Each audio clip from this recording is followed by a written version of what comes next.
Hi guys, Niecy Love Harmon here, What She Creating Enterprises, and today we'll be looking at the stretch stitch functions of the Kenmore 385 series sewing machine. This has been a long awaited video.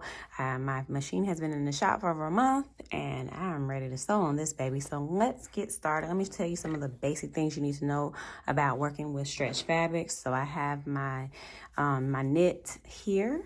So I'll be using this today, and I doubled it to kind of simulate what a seam would look like. So I have that. One of the most important things when you are sewing with a stretch fabric is the type of needle that you use. So I like to use ball points, and they have it in various sizes. You can get the 9, the 11, and the 14. For the type of stretch that I am doing today, which is a basic knit, I'll be using the size 11. You can also buy the knit and stretch needles. This is the Smetch brand, so you can use that. It just depends on what you like the best. However, I like ball points because they're sharp. They pierce the fabric the way that it needs to be, and it's on and popping.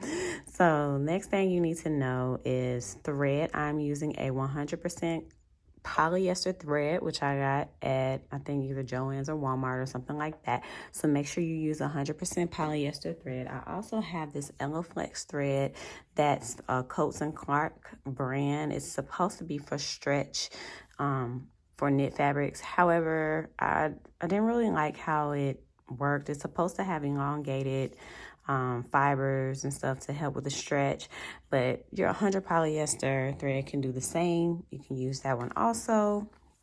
It's up to you. Now let's look at what we need to set our machine functions to. Let's look at tension. Your tension should be between 4 and 6. Your width will change based on stitch that you use. Now with this machine, it has its own stretch stitch functions. Now you can use the red ones, but the brown ones were made specifically for knit fabrics. So the way to get to that is you take your stitch length and you'll turn it all the way until you see the SS. That means stretch, so it's past the 0. So we'll be doing the number 1. It's a very, very, very strong, durable, straight stitch. So we'll be doing this one first. You want to make sure that your width is on 0 because it's a straight stitch.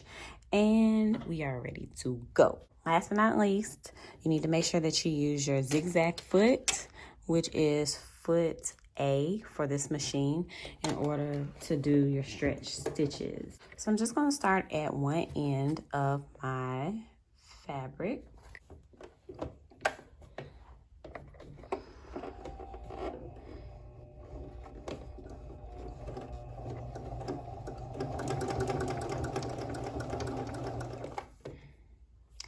So here is the triple straight stitch.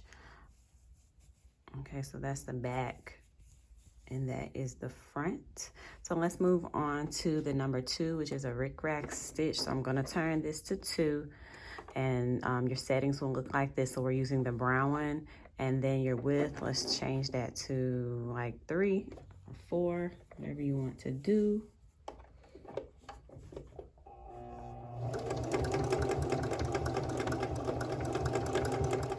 Or you are sewing with knit fabrics, your zigzag stitch will be the best type of stitch because it helps with the stretching and the elongation of the knit fabric. So I will use a zigzag stitch whenever I am doing a knit fabric for the most part. Okay, so here's the second one. This is number 2. That's what the back looks like. Let's go to number 3. Number 3 is more of an overcast stitch or a finish. And we'll keep the width about the same. So here is the overcast stitch. Okay, so that's like an overcast type stitch. Think about where you could use that and what times you could use that type of stitch. Okay, let's go to number 4, which is more of a smocking stitch. I'm gonna make this just a little wider.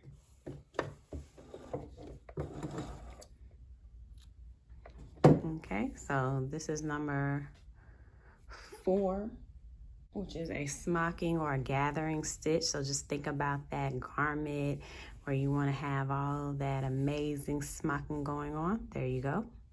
So that's what the back looks like. Okay, number 5 is more of a they call it a surging stitch. I'm gonna keep my width the same.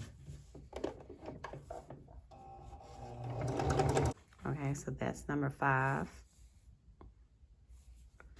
Number 6 is a stitch that you would use preferably when you're stitching elastic, because it has, you know, the zigzags and then the stitch on the side.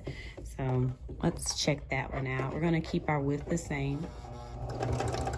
Okay, so this is number 6, and this is a great stitch. I need to use this stitch more often when I'm stitching elastic together, because that is perfect.